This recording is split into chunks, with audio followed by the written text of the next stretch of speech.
রাজনৈতিক বিশ্লেষণে আপনাদের স্বাগত। সুপ্রিয় দর্শক, আজকে আমরা বিশ্লেষণ করব বাংলাদেশের বর্তমান রাজনৈতিক প্রেক্ষাপট এবং ভবিষ্যতে এক ভয়ঙ্কর কালো ছায়া বা কালো মেঘ বাংলাদেশের রাজনীতিতে আসতেছে। সেটা হয়তোবা হতে পারে খুবই ভয়ঙ্কর, যেমন 24শে আন্দোলন সে এক ভয়ঙ্কর রূপ ধারণ করতে পারে ছাত্র জনতা মিলে। আসুন, কেন এবং কারা এই আন্দোলনে আবার নাম?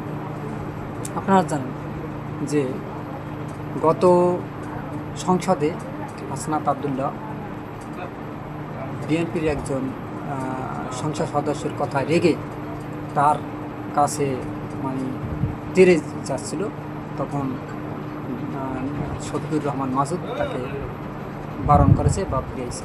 যাই হোক, যেটা একদম পটুখালী আঞ্চলিক ভাষায় বলতেছি। দেখেন, বাংলাদেশের রাজনীতিটা যে একটা ভয়ঙ্কর রূপ ধারণ করতে পারে, এটা কীভাবে আসুন সেটা নিয়ে বিশ্লেষণ করি। দেখেন, এর প্রধান কারণ হয়েছে যে গণভোট। অর্থাৎ আপনারা জানেন যে এই যে বাংলাদেশের দুটা নির্বাচন একসাথে হয়েছে। এক হয়েছে আপনার জাতীয় নির্বাচন এবং দ্বিতীয়টা হয়েছে গণভোট। এবং এই গণভোটটা কেন করা হয়েছে? এই গণভোটটা করা হয়েছে এবং এটার উদ্দেশ্য কী?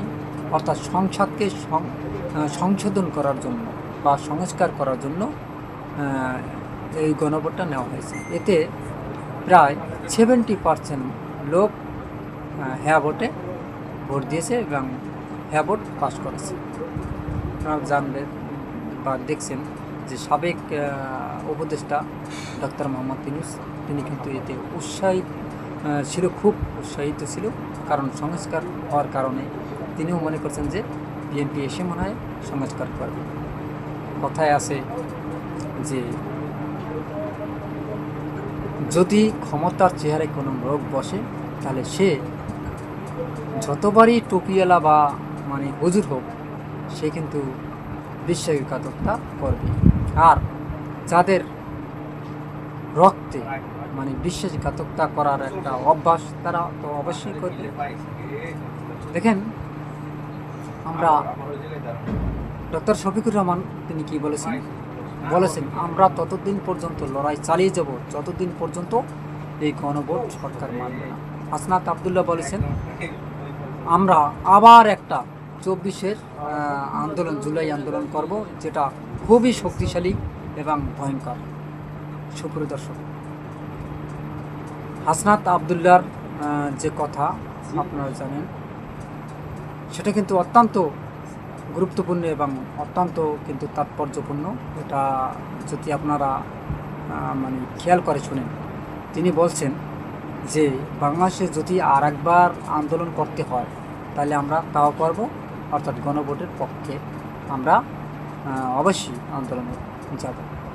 এখন যদি দেখেন, আওয়ামী লীগের পালানোর কিন্তু জায়গা ছিল, কারণ ভারত ছিল, তাদের জায়গা দিয়েছে। বহুত নেতারা এখনও আওয়ামী লীগ পরে আছে। আপনারা জানেন যে ভারতে বড় বড় যে লিডার আছে, তারা কিন্তু এখন ভারতে আছে।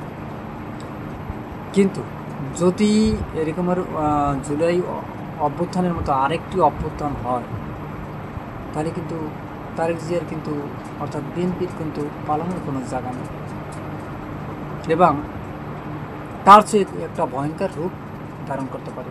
তার চেয়ে সবচেয়ে বেটার হবে, আমি মনে করি, জনগণের পক্ষে যে গণভোটটা পাস হয়েছে, জনগণের পক্ষে এই যে সংস্কার করা উচিত এবং সংস্কারের পক্ষে থাকা উচিত। তবে আমি আজকের ভিডিওতে না, আমি আরেকটা ভিডিও আপনাদের জন্য করব, যে এই যে তারেক রহমানের বিষয়ে ভারতের একজন লোক, অর্থাৎ রাজনৈতিক বিষয়লোক, তিনি কি বলেছেন সেটা আমি অবশ্যই পরে আপনাদের সরাসরি শোনাবো, তারপর আমি সলিউশন করব। তবে তিনি বলেছেন, এতটুকু আপনাদের হিন্টসটা দেই, তিনি বলেছেন যে তারেক জিয়া বাংলাদেশে আসছেন ভারতের সাথে চুক্তি করে। এটা আপনার ইলিয়াস হোসেন ভাইকে আপনারা জানেন, সেই ইলিয়াস হোসেন ভাই কিন্তু আপনাদের যে মানে তার ভিডিওতে কিন্তু বলে দিয়েছে, একদম ওই লোকের বক্তব্য সহকারে তারপর দিয়েছে। যাই হোক, এখন যদি মনে করেন এটা একদম ভয়ঙ্কর একটা পরিস্থিতি বা রূপ ধারণ করে, তাহলে দেখেন দুটো দিক খারাপ হবে। এক, বাংলাদেশের অর্থনৈতিক অবস্থা খুবই ভয়াবহ। আপনারা জানেন যে মধ্যপ্রাচ্যের যুদ্ধ কারণে সমস্ত পৃথিবীর সমস্ত দেশের কিন্তু তেলের দাম ব্যারেল প্রতি $100 উপরে ছাড়িয়ে গেছে, বেড়ে গেছে। এবং সবচেয়ে আরেকটি বড় ভুল ছিল, মানে বাংলাদেশের যে রাষ্ট্রদূত ছিল তিনি পাকনামি করতে গিয়ে অর্থাৎ ইরানের বিরুদ্ধে একটা কথা বলেছেন। সেই কথার জেরে আপনারা জানেন যে ইরান কিন্তু অলরেডি বাংলাদেশের যে তেলবাহী যে জাহাজ ছিল সেগুলো আটকে দিয়েছে। কেন দেবে না ভাই? দেখেন, বাংলাদেশ একটা সৌভাগ্যবান দেশ ছিল, কারণ হরমুজ প্রণালী দিয়ে শুধু 5টা দেশের জন্য তেলের জাহাজগুলো ছেড়ে দিত, তার ভিতর বাংলাদেশ ছিল। দেখেন, আপনারা কথা দিয়েছেন যে গণভোটের পক্ষে থাকবেন, এখন ক্ষমতা পেয়ে ক্ষমতার মানে পাইয়া সব কিছু ভুলে যাবেন এবং জনগণ আপনাদের পক্ষে থাকবে, এটা কিন্তু হবে না। কারণ জনগণ আপনাদের বিপক্ষ আছে। আর কে যেন বলেছিল যে জামাতে যদি এখন আন্দোলন করে তাদের সাথে 10 জন লোকও আর পাওয়া যাবে না। ভাই, হ্যাঁ, গতকালকের আন্দোলনটা আপনারা দেখেছেন, লক্ষ লক্ষ লোক হয়েছে। আপনারা করেন দিয়ে একটা দেখি আপনাদের কতজন লোক হয়, তাহলে তো বুঝবেন যে কার কত লোক আছে।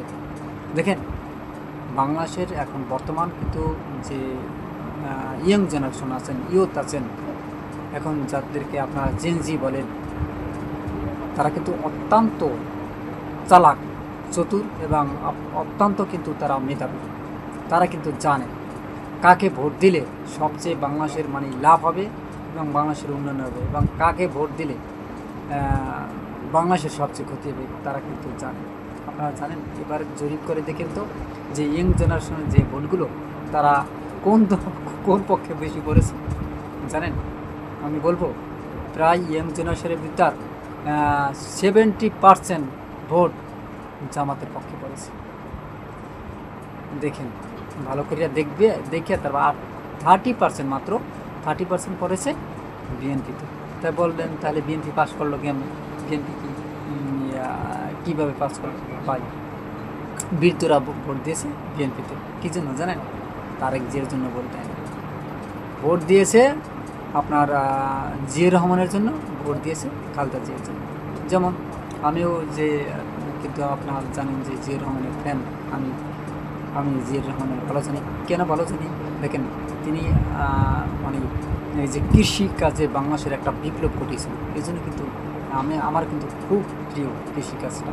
যাই হোক, এবং তাকে আমি দেখছি, ছোটোবেলা দেখছি, মানে ছোটোবেলা থেকে আমার তারা ভালো লাগতো। ওই যে ক্যালেন্ডারে দেখতাম যে একটা সাদা গেঞ্জি মাত্র, ওই যে নর্মাল দাদা গেঞ্জি আছে না, যেটাকে বলে দাদা গেঞ্জি না নানা গেঞ্জি, ওই গেঞ্জিটা পরে একটা চশমা দিয়ে স্টাইলিশভাবে তারপর তিনি পানি শেষ করতেন। ভাই, চমৎকার একটা মানে ছবি, ওইগুলো আমরা দেখে বড় হয়েছি, এই জন্য কিন্তু তার প্রতি একটা ভালোবাসা জন্মে গেছে। যাই হোক, তিনি এখন দুনিয়াতে নেই, মহান আল্লাহ পাক রব্বুল আলামিন তাকে যেন জান্নাতবাসী করেন। কিন্তু বিএনপি এখন চরম ধরনের একটা ভুল করতেছে। যদি এই গণভোটের পক্ষে তারা না থাকে, তাহলে কিন্তু বাংলাদেশের সমস্ত ছাত্র জনতা মিলে আবার কিন্তু তাদেরকেও দাঁড়িয়ে থাকে। ওদিকে কিন্তু আপনার ইন্ডিয়া কিন্তু ঐক্যতির আছেন, আপনারা যে ওয়াদা দিয়ে আসছেন সেই ওয়াদা কিন্তু রাখতেছেন না। অলরেডি শুনছেন যে ইন্ডিয়ার লোক কী বলেছে, সেটা আমরা পরের ভিডিওতে আপনার প্রমাণ সহকারে দেব। এবং ওই যে ইলিয়াস ভাই যে ভিডিওটা আর কি ছেড়েছে, ওটা দেখবেন। ইলিয়াস ভাইয়ের ভিডিওটা দেখলেই আপনারা বুঝতে পারবেন। যাই হোক, সুপ্রিয় দর্শক, আপনারা কী মনে করেন আসলে এই গণভোটের রায়কে মানে আপনি কি সম্মতি আছেন? অবশ্যই যদি সম্মতি থাকেন আপনার মতামত কমেন্টে জানাবেন, এবং যদি না থাকেন তাও কমেন্টে জানাবেন। এবং ভিডিওটি ভালো লাগলে আর এই বাংলা নিউজ 24কে সাবস্ক্রাইব করুন, লাইক ও শেয়ার দিয়ে সবাইকে দেখার সুযোগ করে দিন। আজ এ পর্যন্তই। আসসালামু আলাইকুম রহমতুল্লাহি ওয়া বারাকাতুহু।